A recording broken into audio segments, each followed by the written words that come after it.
কোরআন শিখার ফায়দা কি বা কোরআন শিক্ষাতে লাভ কি? কোরআন শিক্ষার একটা দিক হচ্ছে অক্ষরের জ্ঞান, তেলাওয়াতের জ্ঞান, মুখস্থ করা, এটা। আর একটা হচ্ছে অর্থ বোঝা। দুনিয়ার কোনো কিতাব অথবা কোনো বক্তব্য, কোনো নোটিশ, কোনো একটা লাইন বিনা বুঝাই কেউ পড়ে না। আছে দুনিয়াতে কিছু এরকম? কোনো একটা কিতাব কোনো ভাষার, যে কোনো ভাষার বিনা বুঝা পড়বে? হিন্দি ভাষা যদি না বুঝেন আর পড়তে পারেন আপনি, তো আপনি কি পড়বেন জীবনে? পড়ে লাভটা কি আপনার? আমি বুঝিই না তো। হ্যাঁ, যেমন আমি হিন্দি অক্ষর আর নেপালি অক্ষর একই। নেপালি বুঝি না, কিন্তু অক্ষর আমি পড়তে পারি, কারণ হিন্দি অক্ষর সেগুলো, তাই না? ইংলিশ অক্ষর আর তুর্কি, ইন্দোনেশি, তারপরে আপনার কি বলছে ফ্রেঞ্চ, তারপরে আপনার কি বলছে জার্মানি, যতগুলি আছে সব এবিসিডি দিয়ে লেখা, কিন্তু এক অক্ষরও বুঝবেন না, এক অক্ষরও বুঝবেন না। পড়বেন কেন? আমাদের জার্মানি কোরআন আছে, বিভিন্ন ভাষার কোরআনগুলি আছে, তারপর তুর্কি কোরআন আছে, ইন্দোনেশি কোরআন আছে। আমরা এবিসিডি দেখে প্রথম দেখি, ওটা দেখিনি যে ইংলিশ নয়, এটা পড়তে যাচ্ছি, কিছু বুঝি না। বুঝি না তো রাখো, রেখে দেয়, আমরা রেখে দিলাম যে আর ছুঁইব না, কারণ কিছু তো বুঝি না। কথা বোঝা গেছে না? জি। দুনিয়ার কোনো কিতাবের সাথে এমন খারাপ আচরণ কোনো জাতি করে না, মুসলিম অমুসলিম কেউ করে না। বুঝে কোনো কিতাব, কোনো একটা পাতাও পড়ে না, এটা নোটিশও কেউ পড়ে না। কোম্পানি নোটিশ যদি আরবিতে দেয় সরকারি, তাহলে আপনি না বুঝে পড়বেন না। কি করবেন? কারো কাছে নিয়ে আসবেন। আমাদের যেসব ভাইরা আরবি বোঝে না, ইসলামিক সেন্টারে কাজ করে, আরবিতে নোটিশগুলি আসলে আমাদের কাছে দৌড়িয়ে আসে কারো কাছে। আসার পরে বলে একটু বুঝিয়ে দেন কী লিখেছে। মোদির আমাকে একটা ওয়ার্কা দিয়েছে, ওয়ার্নিং লেটার, কিছু বুঝে না কিসের ওয়ার্নিং। কথা বোঝা গেছে না? জি। আল্লাহ যে ওয়ার্নিং দিয়েছেন, নারো জাহান্নাম, কুল নারো জাহান্নাম আসাদ্দু হাররান, হ্যাঁ, সুসংবাদ দিয়েছেন জান্নাতের, নেয়ামতের সুসংবাদ দিয়েছেন। লাইন শাকারতুম লাযিদান্নাকুম বলেছেন। কিছুই বুঝলেন না, তেলাওয়াত করে শুধু 10 নেকি 10 নেকি, অক্ষরে অক্ষরে 10 নেকি, এই করে দিয়েছি আমরা। অনারব কোরআনে কারীমকে কি যে অবিচার, কি যে জুলম, কি যে খারাপ একটা আচরণ করা হয়েছে আল কোরআনুল কারীমের সাথে, সুবহানাল্লাহ। এটা মোটেই মুসলিম জাতির জন্য উচিত নয়। বলার উদ্দেশ্য হচ্ছে যে কোরআন পড়া শুরু করবেন, যেহেতু অনারব আপনি ভাষা জ্ঞান দিয়ে, ঠিক না? ভাষা মানে আক্ষরিক জ্ঞান দিয়ে, পড়তে পারা দিয়ে, ঠিক আছে। আলিফ বা তাসা কায়দা বাগদাদি দিয়ে শুরু করবেন, কোরআন তেলাওয়াত দিয়ে শুরু করবেন, শুদ্ধ পড়া দিয়ে শুরু করবেন, মুখস্থ করা দিয়ে শুরু করবেন, কিন্তু এটা যথেষ্ট না। সামান্য কিছু যথেষ্ট। কোনটা? কোরআন কিছু হলেও বুঝা, মোটামুটি বুঝতে পারছেন, তাহলে আপনি মোটামুটি ইসলাম সম্পর্কে জানার যোগ্যতা রাখেন। এটা হবে কোরআন কারীমের তাফসীরের মাধ্যমে। এটার সর্বোচ্চ কোরআনের হক আদায় করার ক্ষেত্রে আমার একটা আলোচনা আছে, কোরআন কারীমের হক। জি, 5-6টি পয়েন্ট ওতে আলোচনা আছে, সেদিকে যাচ্ছি না। ওর মধ্যে একটা হচ্ছে তাদাব্বুরে কোরআন। হ্যাঁ, কোরআনের গভীরতায় প্রবেশ করার চেষ্টা করা, গভীরভাবে কোরআনকে অধ্যয়ন করা। আবার তাদাব্বুর মানে যেহেতু কি হয়, গবেষণা হয়। আর আমাদের দেশের মানুষরা তো গবেষণা মানে কি, কোরআন দিয়ে ইঞ্জিনিয়ার হওয়া, কোরআন দিয়ে সায়েন্টিস্ট হওয়া, বৈজ্ঞানিক হওয়া, কোরআন দিয়ে আকাশ বাতাস এই সেই, না না না, এটা উদ্দেশ্য না। এই তাদাব্বুর মানে এইটা নাই যে কোরআন দিয়ে আপনি বৈজ্ঞানিক হবেন, না, মোটেই না। তবে কোরআনে বিজ্ঞান আছে, কোরআনে বিজ্ঞান আছে, কিন্তু বিজ্ঞান শিখাইতে কোরআন আসেনি। বিজ্ঞান কি জন্য কিছু বলা আছে? হ্যাঁ, এই বিজ্ঞানের মাধ্যমে আল্লামুল গয়ুব, আল্লাহকে চেনা যাতে সম্ভব হয়। জি, রব্বুল আলামিনকে চেনা সম্ভব হয়, সেই জন্য আছে। জি হ্যাঁ। তো যে কথাটি দিয়ে শুরু করবো সেটা হচ্ছে কোরআনে কারীম পড়ার উদ্দেশ্য হবে তাদাব্বুরে কোরআন, মানে কোরআন গভীরভাবে পড়াশোনা করা, কোরআনের গভীরতায় যাওয়ার চেষ্টা করা, কোরআনে গৌর ফিকির করা, চিন্তা করা যে আল্লাহ কি বলেছেন, আমি কোথায় আছি, আমাকে কেমন হওয়া উচিত। যালিকাল কিতাবু লা রাইবা ফি, কিতাবে সন্দেহ নেই, দুনিয়ার সমস্ত কিতাবে সন্দেহ আছে।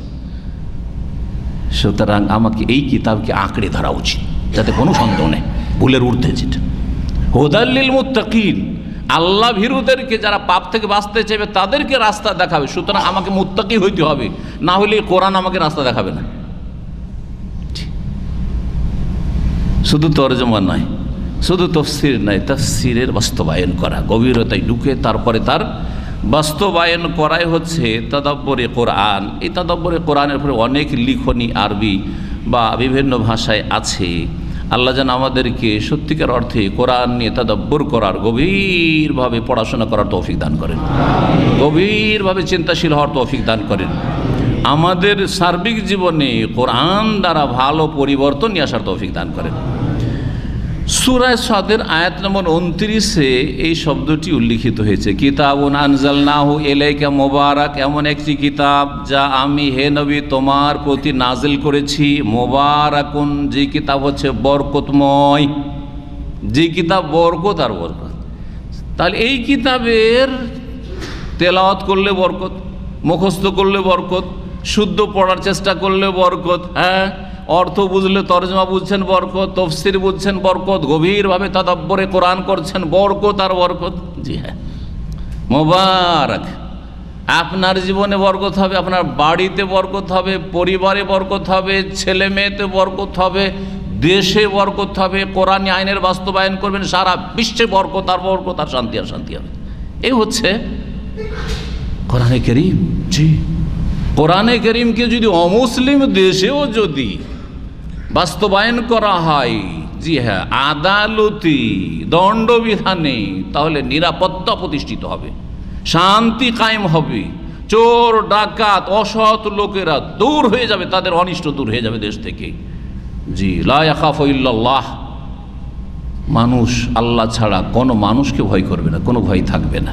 কোনো একজন মহিলা পূর্ব থেকে পশ্চিমে একাই সফর করলেও কোনো ভয় থাকবে না, যেমন রাসূলুল্লাহ সাল্লাল্লাহু আলাইহি ওয়াসাল্লাম বলেছেন কোরআনের বাস্তবায়ন করলে।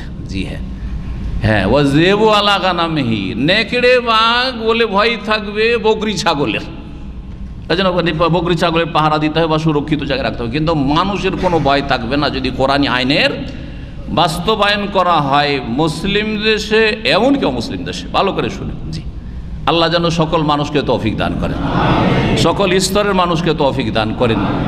কিন্তু সেটাকে টার্গেট বানাবেন, এটা ইসলামের ব্যাখ্যা না। সেটাকে ইকামতের দিন দিন কায়েম করা বলবেন, এটা একেবারে ভুল, ভ্রান্ত কথা। জি, আপনার দিনের প্রত্যেকটি কাজ হচ্ছে দিন কায়েম করা। আপনার যতটা ক্ষমতা আছে ওতে আপনি দিন কায়েম করছেন। আমার নেতৃত্ব আমার বাড়িতে, বাইরে একেবারে পাশের প্রতিবেশী একেবারে নামাজ পড়ে না, কোনো নেতৃত্ব কর্তৃত্ব আমার নেই, সুতরাং আমার দিন আমার জায়গায় কায়েম আছে।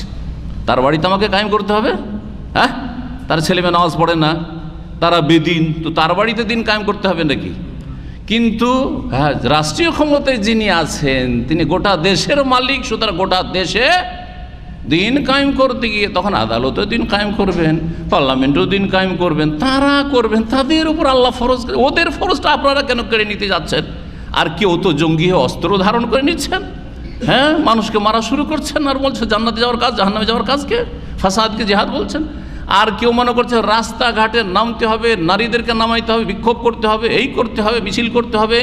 আর আমরা যেহেতু রাষ্ট্রীয় ক্ষমতায় যেতে পারছি না ইসলামিকদের তরিকায়, সুতরাং আমাদের কেউ আব্রাহাম লিঙ্কনের তরিকায় নিয়ে এসে কোনো রকম চেষ্টা করতে হবে ওখানে যাওয়ার। এগুলো সব ভুল ব্যাখ্যা, সব ভুল ব্যাখ্যা। ভালো করে শুনুন, আমার কথা বুঝছেন না? বুঝছেন না?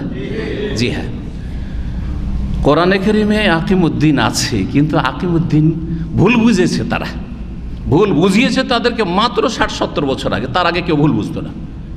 আবু হানিফা, শাফি, মালিক, আহমদ এই কোরআনে একামতিদের ভুল ব্যাখ্যা বুঝেনি, তারা ওইটাই বুঝেছে যেটা আমরা বুঝছি, যেটা সৌদি আরব বুঝে, সৌদি আরবের আলমারা বুঝে, সাহাফি আলেম আলমারা বুঝে, সেটাই বুঝেছেন আইম্মা আরবাহ। জি হ্যাঁ, এর জন্য বিভ্রান্ত করবেন না। 60-70 বছর আগে এসে মানুষকে এমন বিভ্রান্ত করেছেন যে আপনাদের কারণে এই জঙ্গি আর চরমপন্থী সন্ত্রাসী এরা তৈরি হয়ে গেছে। আল্লাহ যেন এদের অনিষ্ট থেকে হেফাজত করেন। আর যারা ইসলামের নামে এই গদির ব্যবসা করতে চাইছে, আল্লাহ তাদের অনিষ্ট থেকে সকলের হেফাজত করেন। কিতাবুন আনজালনাহু ইলাইকা মুবারাক লিয়াদাব্বারু আয়াতে, মোবারক কোরআনে কারীম। তো কি করবেন? বলছে লিয়াদাব্বারু আয়াতিহি, যাতে কোরআনের প্রত্যেকটি আয়াত নিয়ে তাদাব্বুর করো, গভীরভাবে চিন্তা করো। ভালো করে গভীরভাবে অধ্যয়ন করো, স্টাডি করো। এদিকেও তাল দিচ্ছেন, ওইদিকেও তাল দিচ্ছেন, একটু শুনছেন একটু শুনছেন, না না না, একটু পড়ছেন একটু পড়লেন না, বুঝলেন না, না না না, বোঝার চেষ্টা করেন বারবার।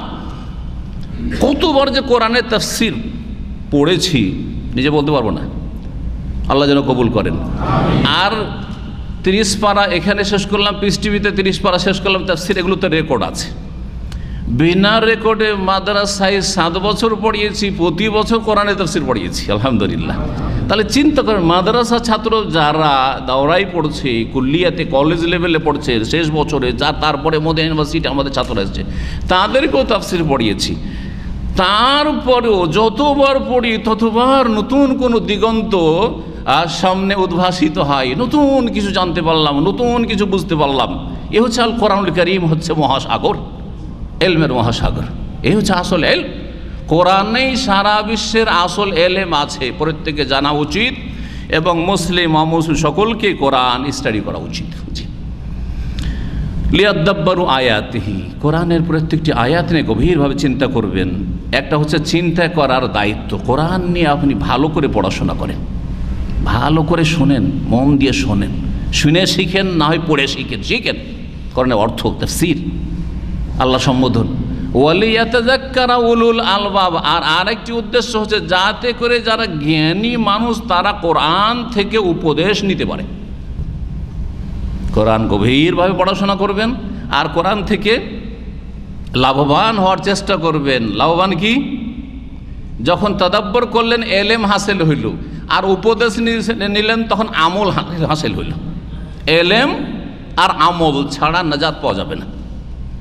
এই জন্য নবী করিম সাল্লাল্লাহু আলাইহি ওয়াসাল্লামের দোয়া, আল্লাহুম্মা ইন্নী আসআলুকা ইলমান নাফিয়া, উপকারী এলেম দান করো, আর ওয়া আমালাম মুতাকাব্বালা, আর এমন আমল দান করো, আমলে তৌফিক দাও যে আমল কবুল হয়, ইখলাসের সাথে হয়, আর সুন্নাহ ভিত্তিক হয়, সহি শুদ্ধ আমল হয়, তাহলে না কবুল হবে।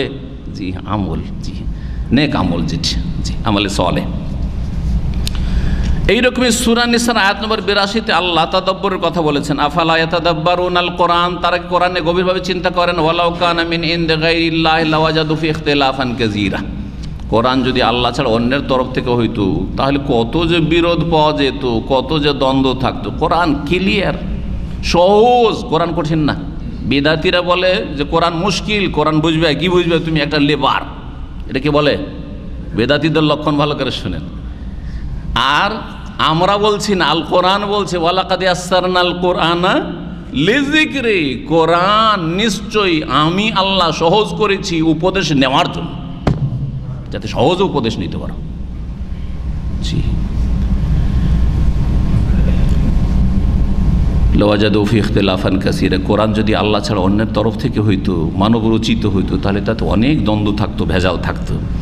সূরা মুহাম্মদের আয়াত নম্বর 24-এ রয়েছে আফালা ইয়াতাদাব্বারুনাল কোরআন আম আলা কুলুবিন আকফালুহা।